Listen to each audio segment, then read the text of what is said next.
Bismillahirrahmanirrahim. Pembahasan kali ini adalah tentang tamyiz nisbat.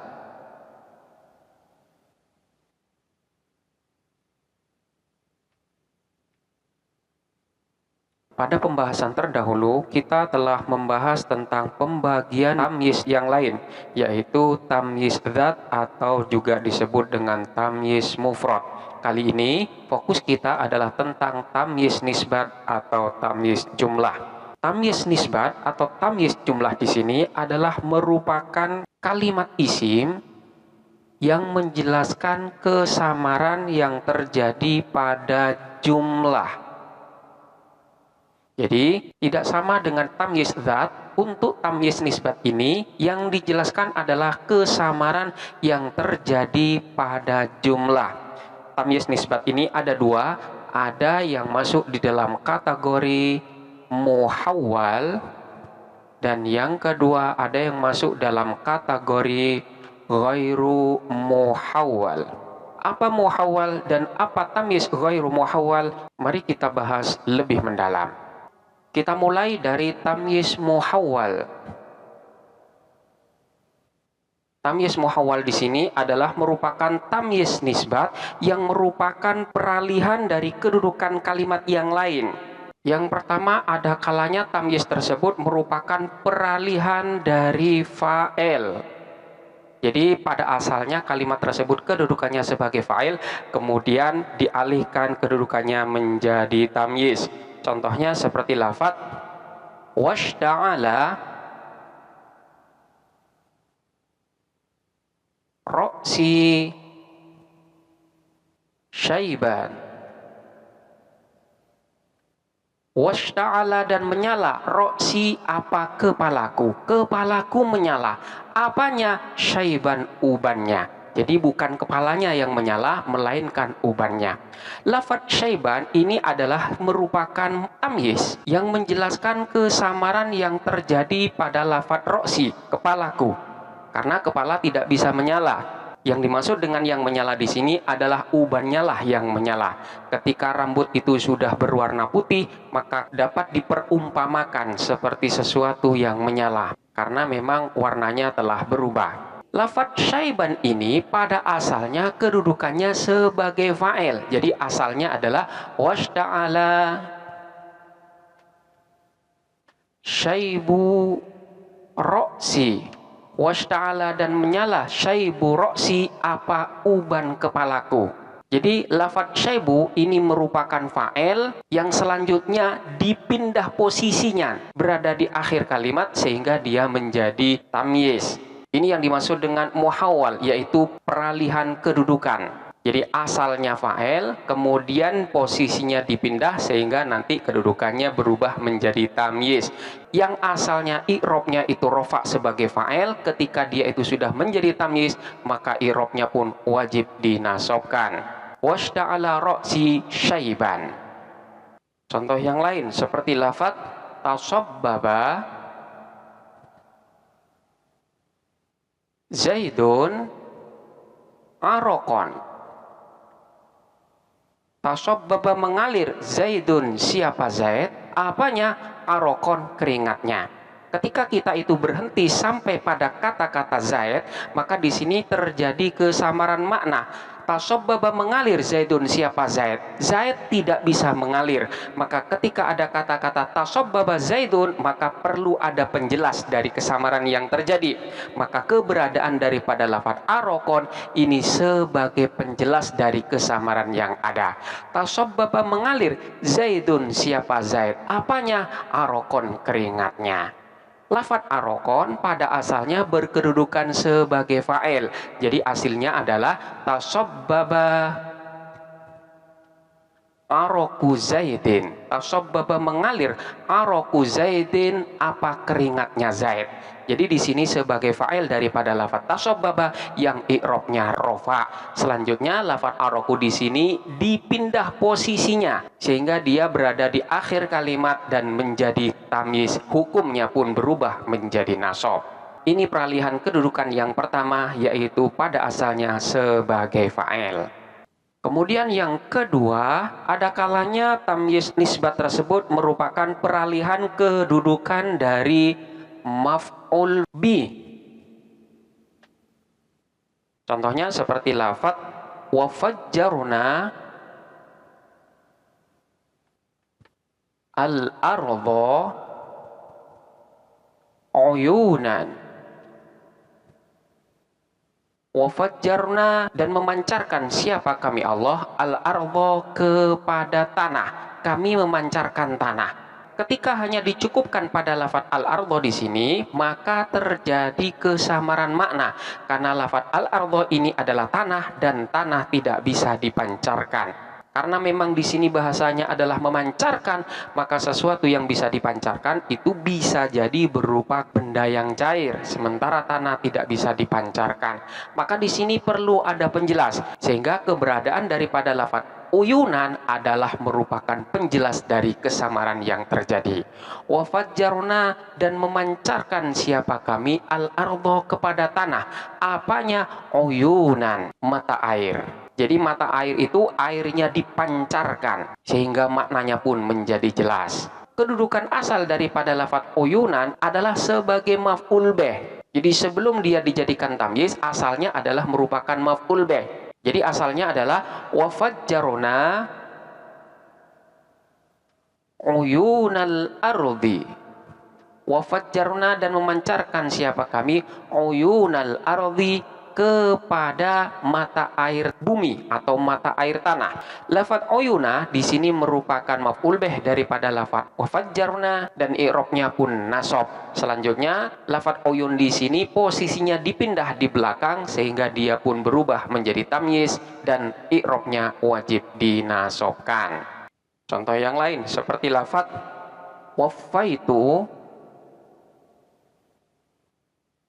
al-ummala ujuron. Waffaitu, membagikan siapa saya, al-ummala, kepada para pekerja. Apanya? Ujuron, upahnya. Ketika lafaz ini hanya dicukupkan sampai lafaz al-ummala, maka di sini masih belum ada kejelasan pengertian makna yang dikehendaki. Wafaitu, menunaikan atau membagikan siapa saya al-ummala, kepada para pekerja. Apanya yang dibagikan itu? Maka keberadaan daripada lafaz ujuron ini untuk memperjelas maksud daripada kalimat sebelumnya, bahwa yang dibagikan itu adalah upahnya. Upah dibagikan kepada para pekerja.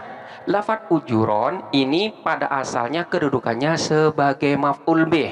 Jadi aslinya adalah waffaitu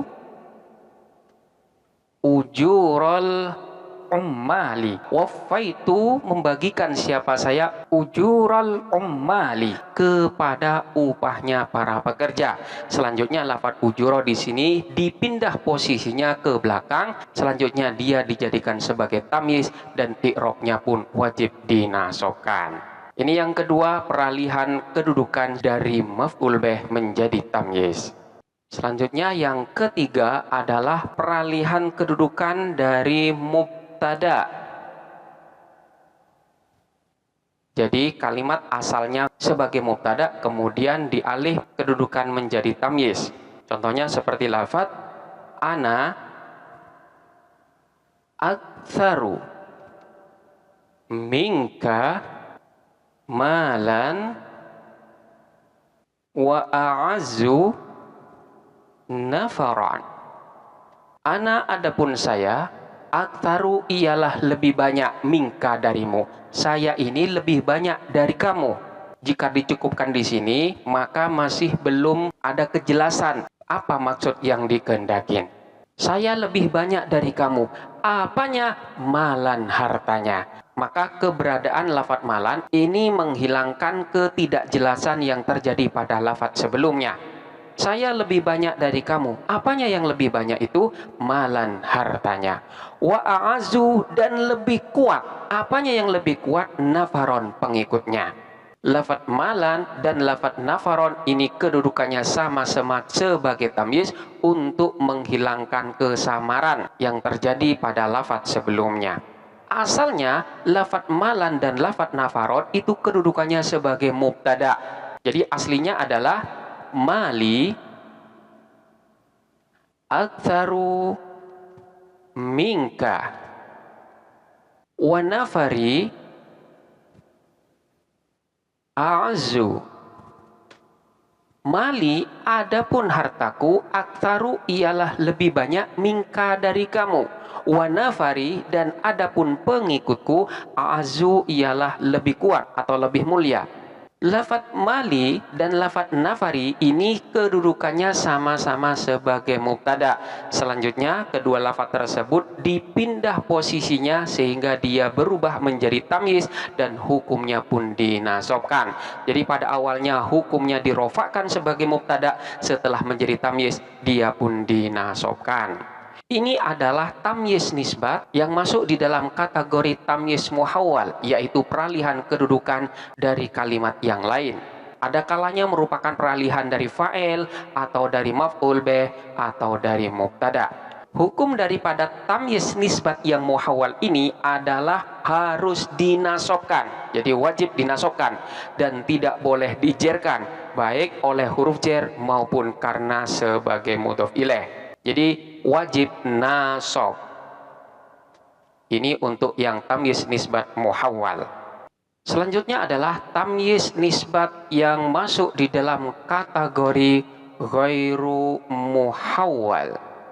Tamyiz nisbat ini adalah tamyiz nisbat yang bukan merupakan peralihan dari kedudukan kalimat yang lain. Jadi beda dengan tamyiz muhawwal. Di antaranya seperti manakala tamyiz tersebut jatuh setelah fi'il ta'ajjub. Contohnya seperti lafadz akrim bi khalidin rajulan. Akrim bi khalidin, alangkah mulianya Khalid, rajulan sebagai seorang laki-laki. Lafadz rajulan di sini adalah merupakan tamyiz nisbat yang masuk di dalam kategori ghairu muhawwal, karena memang tamyiz ini bukan merupakan peralihan kedudukan dari kalimat yang lain.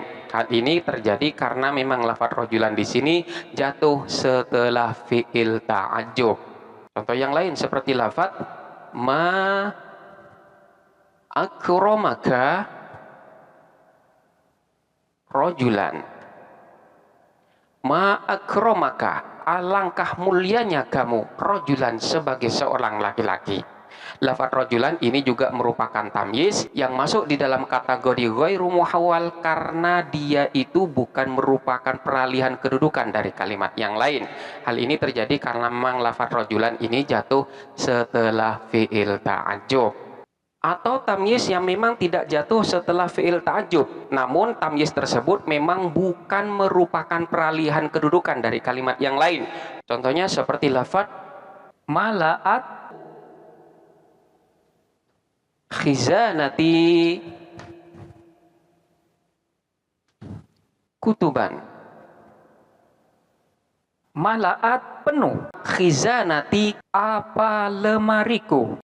Lemariku penuh. Apanya? Kutuban, kitab-kitabnya. Lafadz kutuban ini adalah merupakan tamyiz yang masuk di dalam kategori ghairu muhawwal karena memang keberadaan tamyiz ini bukan merupakan peralihan kedudukan dari kalimat yang lain. Jadi di sini ansih kalimat tersebut sebagai tamyiz nisbat. Ini adalah tamyiz nisbat yang masuk di dalam kategori ghairu muhawwal. Lalu bagaimana hukum daripada tamyiz nisbat yang ghairu muhawwal ini? Hukumnya boleh nasab sebagaimana contoh-contoh yang tadi dan boleh pula diejerkan oleh huruf jer. Jadi seperti contoh ini, mala'at khizanati min kutubin. Jadi boleh diejerkan oleh huruf jer min. Selanjutnya terdapat beberapa ketentuan manakala tamyiz tersebut jatuh setelah isim tafdhil. Yang pertama adalah manakala tamyiz bukan merupakan jenis daripada kalimat sebelumnya, maka tamyiz ini hukumnya wajib dinasobkan. Contohnya seperti lafadz anta a'la manzilan. Anta adapun kamu, a'la ialah lebih tinggi atau lebih mulia.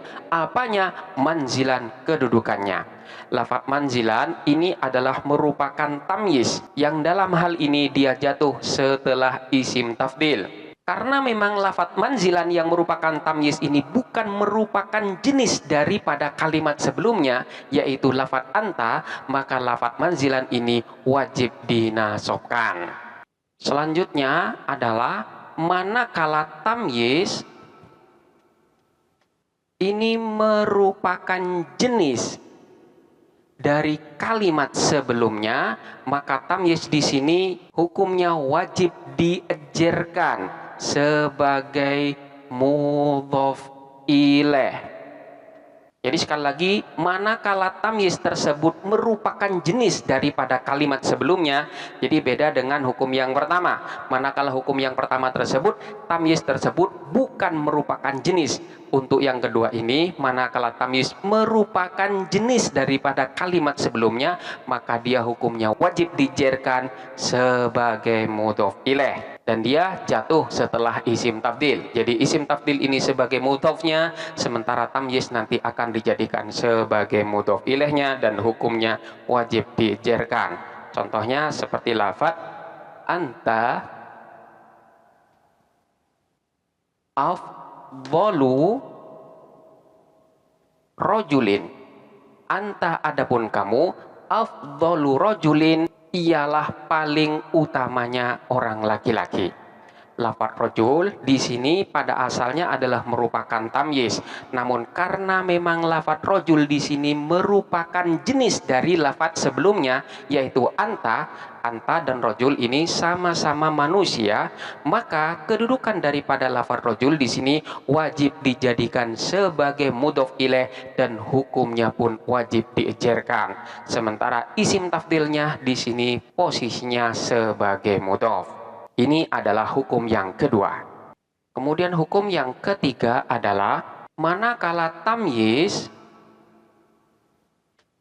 ini merupakan jenis dari kalimat sebelumnya, namun mudhof yang dalam hal ini adalah isim tafdil tidak disandarkan kepada tamyiz, namun disandarkan kepada kalimat yang lain, maka tamyiz di sini wajib dinasobkan. Jadi sekali lagi, manakala tamyiz ini merupakan jenis dari kalimat sebelumnya, selanjutnya mudhofnya yang dalam hal ini adalah isim tafdil ini disandarkan kepada selain tamyiz, jadi disandarkan kepada kalimat yang lain, maka posisi daripada tamyiz ini wajib dinasobkan. Hal ini dikarenakan untuk menghindari terjadinya dua tamyiz yang saling beriringan. Contohnya seperti lafaz anta afdhalun nasi rajulan. Anta adapun kamu, afdhalun nasi ialah paling utamanya manusia, rajulan orang laki-laki. Di sini kita perhatikan lafaz rajulan yang kedudukannya sebagai tamyiz adalah merupakan jenis daripada kalimat sebelumnya, yaitu jenis daripada lafaz anta. Anta dan rajul ini sama-sama manusia. Namun posisi daripada mudhof yang dalam hal ini adalah merupakan isim tafdilnya, yaitu lafaz afdalu, ini disandarkan kepada kalimat yang lain. Jadi tidak disandarkan kepada tamyiznya. Maka dalam hal ini tamyiz wajib dinasobkan. Tidak boleh lafaz an-nasi ini kemudian dijadikan tamyiz, maka akan berkumpullah dua tamyiz. Hal ini tidak diperkenankan. Oleh karena itu, posisi tamyiz di sini wajib dinasobkan, sementara kalimat yang disandarin oleh lafaz afdol di sini wajib dijadikan mudhof ilaih dan hukumnya pun wajib dijerkan. Jadi anta afdolun nasi rajulan. Anta adapun kamu, afdolun nasi ialah paling utamanya manusia, rajulan sebagai orang laki-laki. Ini adalah beberapa penjelasan tentang tamyiz nisbah. Di sana terdapat dua kategori, ada yang masuk di dalam kategori tamyiz nisbat muhawwal dan yang kedua adalah tamyiz nisbat ghairu muhawwal. Selanjutnya terdapat ketentuan tersendiri terhadap tamyiz yang jatuh setelah isim tafdhil. Selanjutnya silahkan dipelajarin dengan seksama dan sampai jumpa pada pembahasan berikutnya.